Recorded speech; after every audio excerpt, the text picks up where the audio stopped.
नमस्कार दोस्तों। पिछले हफ्ते के मार्केट एक्टिविटी में हमने निफ्टी पे कोई खास मूवमेंट नहीं देखा। हालांकि कुछ स्टॉक्स ने अच्छे मूवमेंट दिए थे।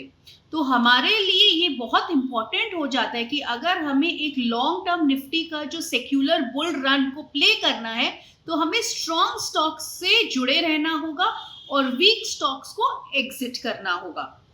दोस्तों, मैं हूं शुचि रूंगटा और आज इस वीडियो पर हम कुछ ऑटो स्टॉक्स की चर्चा करेंगे।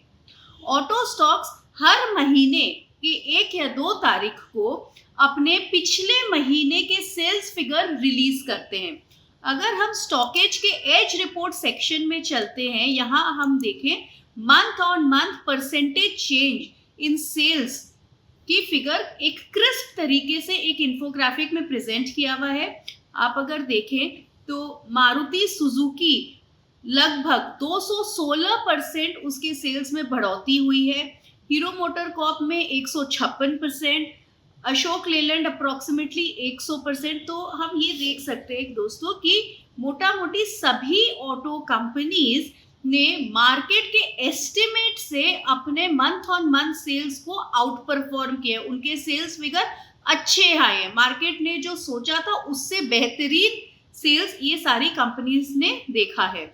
साथ ही में अगर हम अनलॉक थीम को प्ले करना चाहें, जो लॉकडाउन अब खत्म हो गया, कोविड का सेकेंड वेव ऑलमोस्ट खत्म है और हम ये एक्सपेक्ट कर सकते हैं और ये दुआ कर सकते हैं कि कोविड का थर्ड वेव नहीं आए, तो ऑटो सेक्टर ओवरऑल एक पॉजिटिव लगता है, क्योंकि जब सब चीज खुलेगा तो डेफिनेटली सेक्टर में तेजी हम देख सकते हैं। तो ये तो एक हुआ फंडामेंटल एस्पेक्ट व्यू। अब चलते हैं स्टॉक्स के सेक्टर एनालिसिस और सर्टेन स्टॉक्स के टेक्निकल एनालिसिस पर। तो सबसे पहले हम देखेंगे सीएनएक्स ऑटो पर व्यू।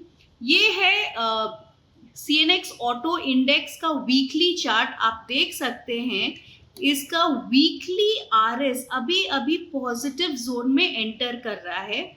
स्टॉक ऑटो सेक्टर एक प्रॉपर बुल मार्केट में है और बहुत ही सुंदर तरीके से अपने 13 मूविंग एवरेज और 30 मूविंग एवरेज को रिस्पेक्ट कर रही है। इतने उतार चढ़ाव में ये एक बार भी अपने मेजर एवरेज के सपोर्ट को नहीं ब्रेक किया है। अगर हम सपोर्ट की बात करें तो ये मूविंग एवरेज का जो लेवल है, जो कि 10,275 है, ये एक स्ट्रॉन्ग सपोर्ट बन जाता है। और अगर उससे नीचे अगर हम देखें तो अप्रोक्सीमेटली 9,500 का एक मेजर सपोर्ट हम सीएनएक्स ऑटो पे देख सकते हैं। क्योंकि इसका फंडामेंटल एस्पेक्ट कुछ अच्छा लग रहा है, हम एक्सपेक्ट कर सकते हैं कि आने वाले दिनों में नेक्स्ट क्वार्टर के रिजल्ट्स कुछ पॉजिटिव हो सकती है, क्योंकि इनके सेल्स फिगर अच्छे आ रहे हैं। तो हम ये एक्सपेक्ट कर सकते हैं कि 11,000 का लेवल एक बार अगर ऑटो सेक्टर तोड़ेगा तो उसके बाद हम इसका जो प्रीवियस हाई है अप्रोक्सीमेटली 12,200 12,300 के लेवल पे हम इस सेक्टर को देख सकते हैं। तो ये तो हुई ऑटो सेक्टर की चर्चा। ऑटो सेक्टर में सबसे पहले हम टाटा मोटर के चार्ट पर चलते हैं। टाटा मोटर्स दोस्तों ये काफी पॉजिटिव लग रहा है। अगर आप इसके डेली चार्ट पे हम चले तो यहाँ पे ये एक ट्रायंगल फॉर्मेशन हो रही है, एक पैटर्न बन रहा है। यहाँ आप देखिए, यहाँ पे ये एक काफी ट्रायंगल फॉर्मेशन है जिसका ब्रेकआउट हो गया है और यहाँ पे अब ये एक कंसोलिडेशन फेज पे है। सो इवेंचुअली अभी स्टॉक में मोमेंटम, पॉजिटिव मोमेंटम नहीं आया है काफी दिनों से। पिछले 2 हफ्ते से ये स्टॉक कंसोलिडेट कर रहा है, लेकिन इसका इवेंचुअली टारगेट, इस पैटर्न का टारगेट अगर हम देखें यहाँ से कैलकुलेट करें तो अप्रोक्सीमेटली 396 400 रुपीज का हमें एक बड़ा टारगेट मिलता है। इसका मतलब ये नहीं है कि ये कल ही जाके 400 रुपये हो जाएगा, बट हाँ प्रीवियस हाई 360 रुपए का लेवल जब एक बार तोड़ेगा तो इवेंचुअली ये धीरे धीरे 400 रुपए तक जा सकता है। नीचे के एरिया में अगर हम सपोर्ट देखें तो 325 326 का एक स्ट्रॉन्ग सपोर्ट टाटा मोटर पे हम देख सकते हैं। दूसरा स्टॉक अपने बात करेंगे मारुति का।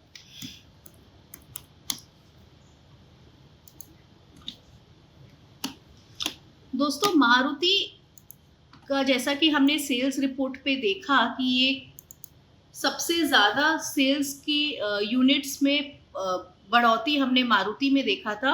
और डेली चार्ट पे अगर हम देखें तो यहाँ पे एक inverse head and shoulder pattern का भी फॉर्मेशन हमने देखा है, जिसका ब्रेकआउट हमने पिछले हफ्ते देखा है। इसका इवेंचुअली बड़ा टारगेट हमें ये लेवल 8,200 के लेवल पे हमें इसका मीडियम टर्म टारगेट और शॉर्ट टर्म टारगेट और रेजिस्टेंस अगर देखें तो 7,700 के लेवल पे इसका रेजिस्टेंस है। सपोर्ट हम यहाँ पे देख सकते हैं, इसका सपोर्ट 7,450 पे मारुति का हम देख सकते हैं। ओवरऑल चार्ट स्ट्रक्चर काफ़ी पॉजिटिव है। दोस्तों एक चीज़ याद रखने की बात है कि price discounts everything. Fundamental factors और टेक्निकल फैक्टर्स कभी भी एक साथ नहीं चलेंगे। प्राइस पहले ही उस चीज़ को डिस्काउंट कर देती है, या कई बार होता है कि स्टॉक फंडामेंटली बहुत अच्छा है लेकिन टेक्निकली मूव नहीं किया है, मोमेंटम आना बाकी है। तो इसीलिए दोनों को साथ रख के फंडामेंटली स्ट्रॉन्ग स्टॉक्स को हम चूज करते हैं और उसके बाद टेक्निकली जब चार्ट में मोमेंटम आता है तब हम उस स्टॉक पे एंटर करते हैं। तीसरा स्टॉक बात करेंगे अशोक लेलैंड का।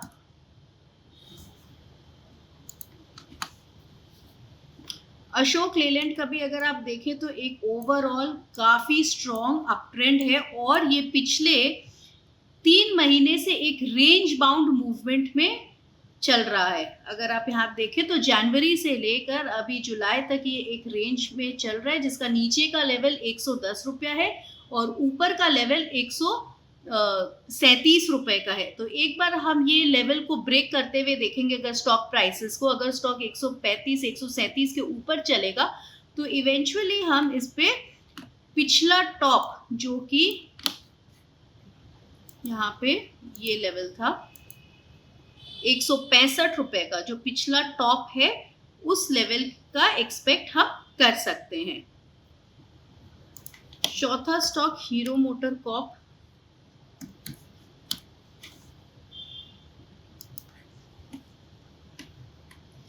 दोस्तों हीरो मोटर कॉर्प अभी पिछले कुछ महीनों से एक अंडर परफॉर्मर रहा है। स्टॉक में कुछ ज़्यादा बढ़ोतरी नहीं हुई है, स्टॉक में कुछ मूवमेंट नहीं हुआ है। हालांकि फंडामेंटल फैक्टर्स काफ़ी पॉजिटिव है, इसके सेल्स फिगर काफ़ी अच्छे आए हैं। तो इवेंचुअली हम देख सकते हैं कि आने वाले कुछ दिनों में सामने क्वार्टर पे इसके रिजल्ट्स अच्छे आए। तो स्टॉक ने यहाँ पे एक अच्छा बेस बना रखा है जो है 2850 का। 2850 का एक स्ट्रॉन्ग सपोर्ट है, एक स्ट्रॉन्ग बेस है जो इस हीरो मोटर कॉर्प ने बनाया है। और इवेंचुअली अगर हम देखें तो 3050 के ऊपर जैसे ही स्टॉक चलेगा तो इसमें एक इंक्रीज मोमेंटम हम देख सकते हैं और प्रीवियस हाई जो अप्रोक्सीमेटली 3550 3560 है वो लेवल्स को ये स्टॉक टच कर सकता है। नेक्स्ट स्टॉक जिस पे हम बात करेंगे वो है बजाज ऑटो। दोस्तों बजाज ऑटो का बिजनेस मॉडल काफ़ी अच्छा रहा है और अगर आप स्टॉक का प्राइस मूवमेंट भी देखें तो ये बाकी स्टॉक्स को काफ़ी आउट परफॉर्म किया है। अगर अपने Tata motor, hero motor Corp, Ashok Leyland ये सब के प्राइसेस से कंपेयर करें तो बजाज ऑटो अपने बाकी पीयर्स को आउट परफॉर्म किया है और ये अपने ऑल टाइम हाई लेवल्स के पास है, ये अपने प्रीवियस हाईज के पास है। अभी एक कंसोलिडेशन फेज पे है कुछ दिनों से। 4300 का लेवल जैसे ही ये स्टॉक क्रॉस करेगा तो हम यहाँ से इंक्रीज मोमेंटम और फर्दर अपसाइड देख सकते हैं। तो दोस्तों ये तो हुई कुछ ऑटो स्टॉक्स की बातें। अपने रिस्क रिवॉर्ड को क्लियरली डिफाइन करिए, स्टॉक्स को फंडामेंटली स्टडी करिए स्टॉकेज पे, स्टॉकेज क्लब पर एक डिटेल्ड एनालिसिस है हर एक स्टॉक के मंथ ऑन मंथ फिगर्स पे और उसके एस्टिमेट कंपैरिजन पे। उसको चेक करके, टेक्निकल लेवल्स को चेक करके फिर उन स्टॉक्स पर निवेश करिए। धन्यवाद।